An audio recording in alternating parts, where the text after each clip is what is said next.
It's time for the Northwoods Cooking Show.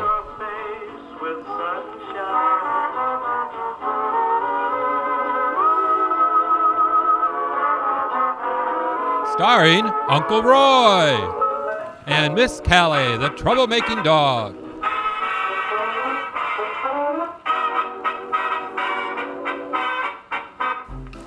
Hello, and welcome to the Northwoods Cooking Show. I'm your host, Uncle Roy, and my lovely assistant, Miss Callie. Callie, come here. Sweet, come here. You're looking at the squirrel. Callie, come here. Come here. Come here. Come here. Yeah. Oh, yeah. Roll around, turn around, come back. Oh. Say hello to everybody. Hello. Oh, chicken please. Oh, yeah. What's that? Oh, that's an old one. It's okay. We're gonna make Callie some new treats today. Yeah, her jar is empty. Got it. She got a broken one. Oh, we make some fresh ones. But today we're also going to be making one of my mom's favorites that taught me when I was a kid, and that was our homemade potato pancakes. And we have a special guest today, my mom. Oh, come on in, Mom. This is my mom, Barb. Say hello. Hello. So tell us how we're going to make potato pancakes. Well, we take and boil up some potatoes and we mash them, and then we mix up 2 eggs in a container and some flour, and you mix it all up, and then you fry it in your frying pan. Okay. Delicious. So you're going to mix this up for me, or do you want me to do it? So here we have 2 eggs already beaten, and this is just leftover mashed potatoes from whatever you have your dinner. That's how we used to do it. You can boil up potatoes if you want to, and then just smash them up. Or you can use instant potatoes too if you want to. But we just put in 2 eggs, and then you just add enough flour until you get a consistency that you want to work with. Kind of like Play-Doh. And I just like to take and get it in with my hand. You see me do this all the time. Because I'm not serving the public, so it doesn't matter where my hands have been, but I do keep them clean. And that way, I can mix them up much better, the flour and the egg all mixed together in with the potatoes. Yeah, throw in a little bit more.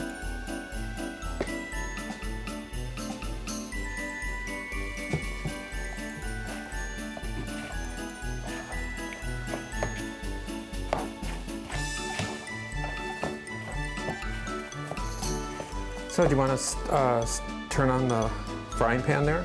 The left one. Turn it all the way. Oh, I'm sorry, the second one. We don't want to get it too high, we don't want to burn everything. So you might have like about a medium-high heat. And then just pour a little bit of oil in the bottom. And that's just going to help keep it from sticking and fry inside it too. And what we do then is just add enough flour until you get this a pliable dough, like a thick, almost like a pie crust dough type consistency. And then all we do is just take and pat these out into patties, like a salmon patty or a hamburger patty.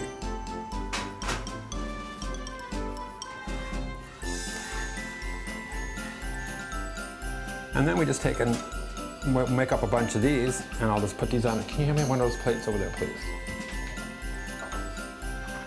Normally I'll just take and put this right in directly into the pan, but it's not hot yet, so I got to put these on the side. If you put it in a cold pan, it's going to stick. That's why you have to preheat your ovens, preheat your pans. Because putting your cold food onto a cold plate and then heating it while it's sitting on the stove, it's going to stick. So you want to make sure that pan and oil is hot before you put these in. And you don't have to be any perfect shape or anything. Just pat them out. And make as many as what you have left over with your potatoes. Now this you could serve with anything you want, fresh fruit, bacon, sausage, whatever. You can put on your syrup, you can put on any toppings you want to, you can do anything you want, you know, whatever your preference is. Traditionally, it's served with an applesauce, which I happen to have a jar of my Blue Ribbon applesauce from the Hennepin County Fair. And you just pat these out, and then we'll take and just fry these up, and I'll show you as they get golden brown. Okay, now these are the potato pancakes, and I just placed them in the pan. Now we're just taking, fry these up just like you would anything else. And you want to get these until they're a nice golden brown underneath. And they're just getting there. You don't want to end up with a raw potato on the inside, so you want to make sure these are nice and golden brown, like you're making hash browns. And then when these are golden brown on one side, then we just flip them over and cook them up on the other. And this is our finished product of the potato pancakes. We have the potato pancakes with the applesauce on and sausages, and I got toast and fresh fruit.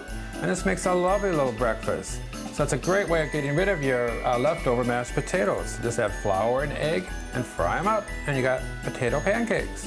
Would that look good, Callie? Yeah. She's probably waiting for a sausage. Yeah.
Boy, weren't those good pancakes, huh, Callies?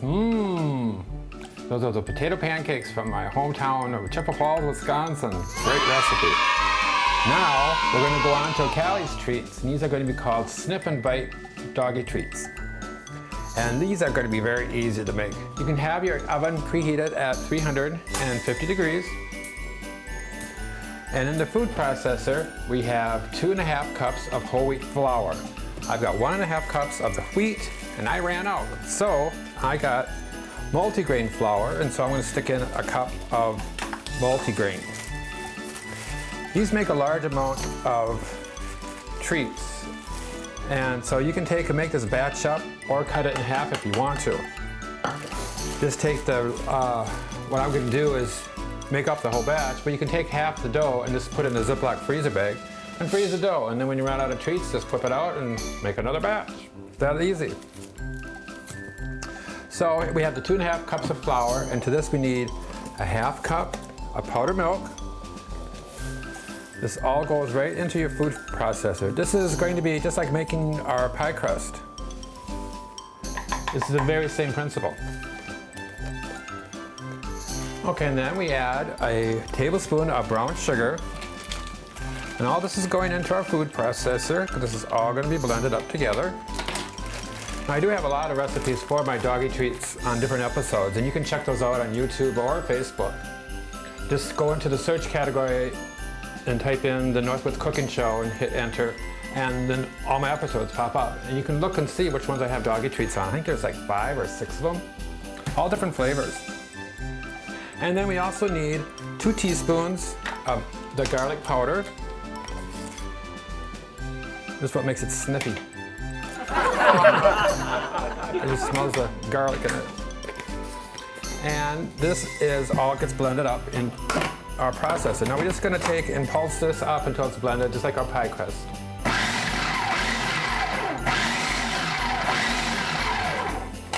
And to this now we need 1/4 cup of margarine, and make sure it's cold, because just like the pie crust, you want to have the cold butter in the flour here.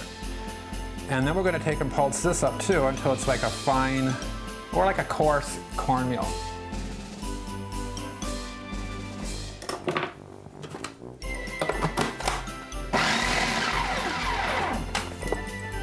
And that's that, just like the pie crust. So, like the pie crust, now we're going to add our water, and we need 1/4 cup of ice cold water.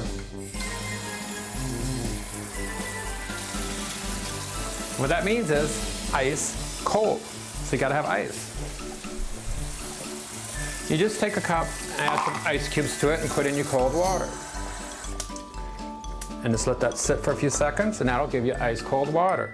The reason why you need it ice cold is because you want the cold water to congeal and coagulate with the margarine. If you don't, it's going to get greasy and thin, and your cookie and your biscuits are going to be flimsy and spread out.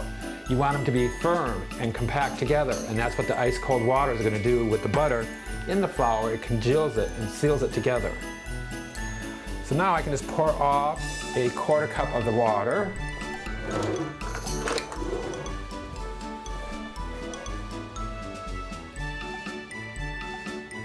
And then we'll just add this to the flour.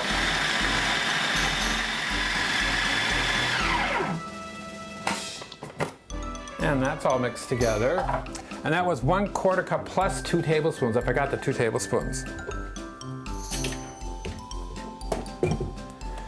And then we'll just transfer this into our mixing bowl and put it on your dough hook. Because now we're going to knead this together for about 2 minutes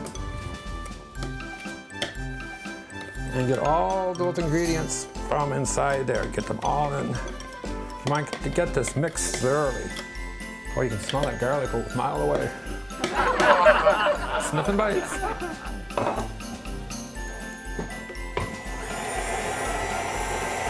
Then we'll let this mix for 2 minutes, and then we'll come back and get ready to roll these out. And these are the ribbons that I win at the Hennepin County and the Minnesota State Fair. As you can see, I got quite a few ribbons. There's an apron I won for a coffee cake, I believe, that year. And I always do really good in canning too. As you can see, I win ribbons there for pickling. And doing canning is really hard because they have so many critiques that they look for. You got to make sure you have the right headspace. You got to make sure that the product is fresh. There's a lot of things they do before they even taste it.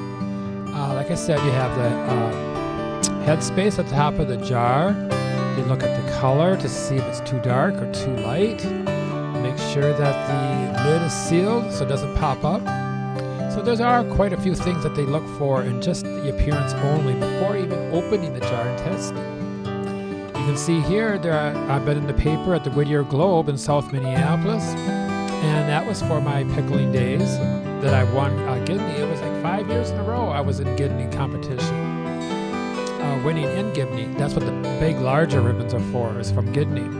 And Gibney's very picky about who wins their competitions. You know, not just anybody can win in Gibney. It's very hard. They got a lot of special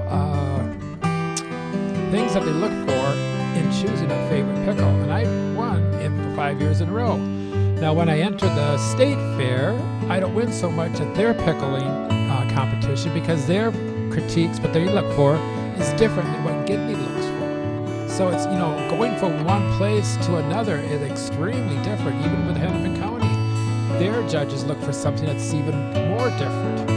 So when you look at everything in general, it's really hard, and you got to know from one place to another what the judges are looking for. Not what you can make, but what they look for. That's what the competition's all about.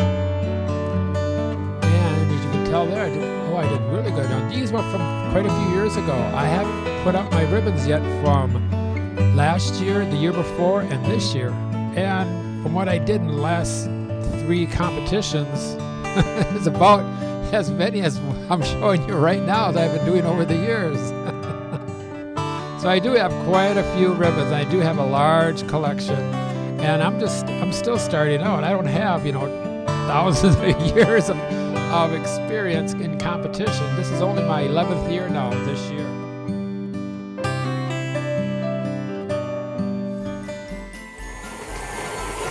And then while this is mixing, you can add 1 egg to the batch. And that's going to help combine everything together. And that'll give us our dough. Okay, now we got the dough all mixed up, and we'll just roll this out like you would cookie dough. Put a little flour on the countertop, and then we just roll these out. Now you can roll these out as thick or as thin as you want. The ideal is, remember, these are a Doggie treat. They're not cookies, so you don't want a thin, crisp wafer, and you don't want them, thick like a loaf of bread either, So like a 1/4 to a 1/2 inch thick is what you want. And you can cut them into any size or shape that you want to. You can use any type of cookie cutter. I've done squirrels, I've done bats for Halloween. It depends on the occasion that you want to make these for. I happen to have the little Doggie-shaped dog bone cookie cutters. And they come in small, medium, and large. Well, I'm not going to give Callie a big, large one because remember, these are treats, they're not a meal. So you want to give them a smaller portion. And these are going to fluff up anyway when you bake them. And it makes quite a few. But just take your cookie cutter, make sure you dip it in flour so it doesn't stick. And you just go around and punch these out. It's that simple. Now your oven is preheated at 350 degrees. And put a little parchment paper, or you can use aluminum foil onto your cookie sheet. And just take and line these up. And these are going to be baked at 350 degrees for 30 minutes. And then take them out and make sure you let them cool completely. You don't want to give her the treat when it's hot and burn her mouth. So these are going to be our Sniff and Bite Doggie treats, and then we'll see how good they really are. You can get over here and help me. Well, why not? Just get over here and help. Just come along and just put them on the cookie sheet. That's what you gotta do.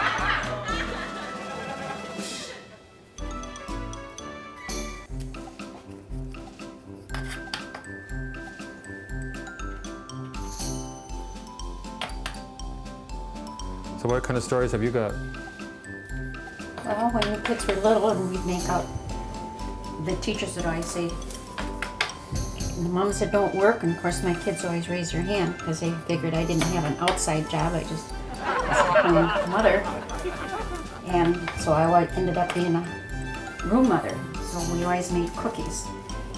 And we'd have all the kids in the neighborhood and I'd put all the cookies, or each kid had so many cookies. When I made the food coloring, the water and food coloring, and I'd take my chicken feathers and I'd cut them at an angle, and everybody had a chicken feather for a paintbrush.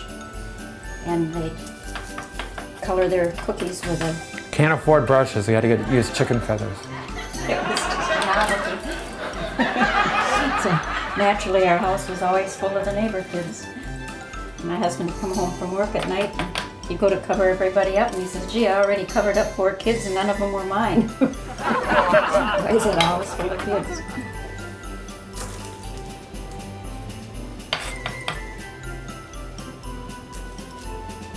Roy used to cook all the time. I said I didn't care what he cooked as long as he ate it. One day he was going to make a French dinner with 6 courses or whatever.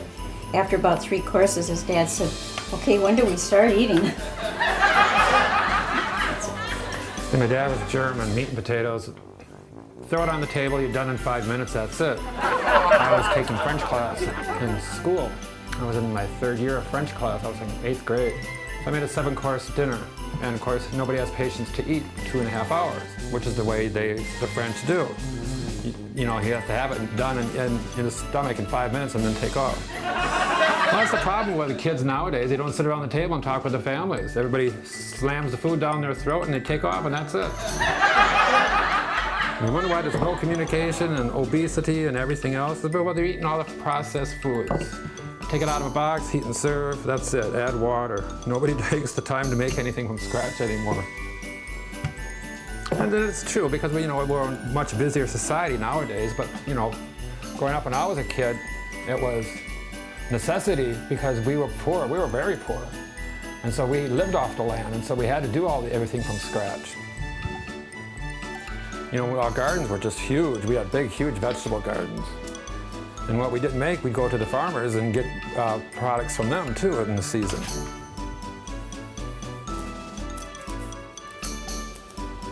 Deer hunting was our vacation time. So I always tried to do all my Christmas baking before we'd go deer hunting, and I'd put them in empty ice cream containers or whatever and put them in the freezer. So as I'm sitting on my deer stand and I'm thinking, okay, who am I going to get what for? What do I have left to do for Christmas? And I thought, well, I don't have to do any baking because when I come home, it's all done. Wrong. I came home, the kids got into the freezer, and the cookie containers were empty. We had to start over. That would be my oldest brother.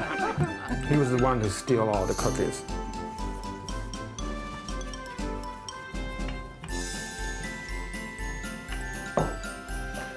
And as we're making these, just take the scraps, like making pie crust or other cookies, and just take your scraps put together and just roll them out again.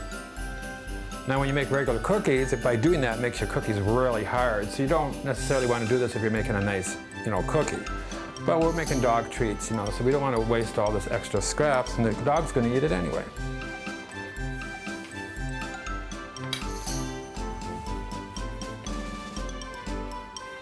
That's why too, when I do my pie crust, you want it perfect when you roll it out the first time, because if you have to re-roll it, it's more flour, more activation of the gluten, which makes your crust really tough. So you want to get it perfect the first time. We get like about 44 biscuits out of a batch. That should last for about a week.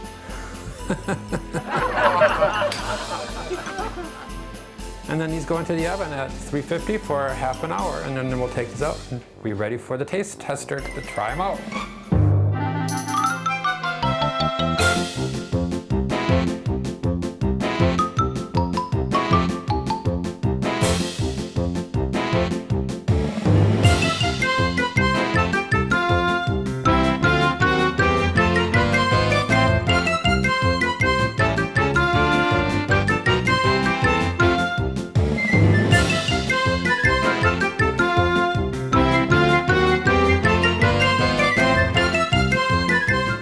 Well, thank you for watching our episode today with my special guest, my mom. Oh, I love her so much. She just moved back to Chippewa Falls, Wisconsin from the state of Wyoming. She was out there living with my sister, and I'm so glad she's back here. She did not like it out there at all a bit. But she had to go out there just to be with my sister and her family. Now that that's over with, she's back here, and I'm loving it that she is. Now I can visit her more often. Anyway, this is the first time she's met Callie, hasn't it, Callie? Oh, yeah. Happens. We'll get her up. Anyway, this is our question and answer period. If you have any questions for Miss Callie or myself, please write us at thenorthwoodscookingshow@yahoo.com, and we'll answer the best we possibly can. Anything to do with cooking or canning or gardening. Callie, let's see what wrote us this week. Get in here. Get in positions.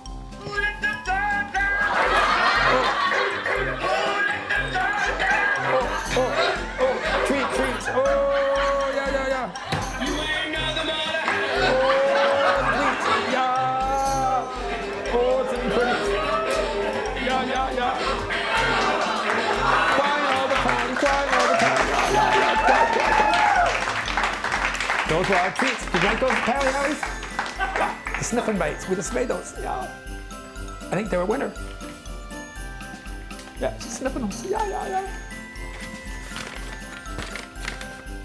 Dear Uncle Roy, Miss Callie, how come my tiger lilies don't bloom? Signed, Sally of Brooklyn Park, Minnesota. Oh, Sally, I get that all the time. One of the main things is overcrowding. Depends on how old they are. I think she wrote me longer another time that I read once. Anyway, it was like from years of growing your lilies. And she has tiger lilies in a huge patch, and they had never had problems before. But now all of a sudden they're not blooming anymore. Well, they're old. After years of growing, they're all root bound. And all those rhizomes are all fighting for dominance and for food supply. And so it's the same way like with hostas, that's why you have to divide them up too. It's like we're getting so packed. Irises will do that too when they get so packed. What you need to do is dig them up and break those rhizomes out into chunks, and you get a lot more flowers. You'll be able to plant those all over the yard and have a lot more flowers around your yard. Or you can give them away to friends too if you don't have any more space. Then when you replant them, make sure you use some Miracle-Gro or any other water-soluble fertilizer and give them a good drink, because transplanting does shock a plant. So you want to make sure they're very well watered. And what that does then they'll grow back, not this year, but the next year they'll grow back, and then you get blooms again. It's because they're all so fighting for dominance, for space, for food. There's too many there. So you need to break those up and split them apart. Another thing too is if you planted them too deep, lilies are the same way. If you go too deep, you'll get greens and no flower. Or if you don't have enough sunlight, they need at least 6 to 8 hours of sun on them in order to bloom. If you don't have that much sunlight on them, then you're just going to get the greens and no flower. So those are the variables, but the problem most likely is because you got overcrowding, you got too many of them. Split them apart, break them up. You're going to get a lot more if you do that. I hope that answers your question, Sally. Oh, waiting for another one. Yeah, you like those treats, don't you? So for Miss Callie and I, we like to say healthy eating, be safe, and spread the sunshine. Say goodbye, Callie. Oh, droolings. Oh, bye-bye.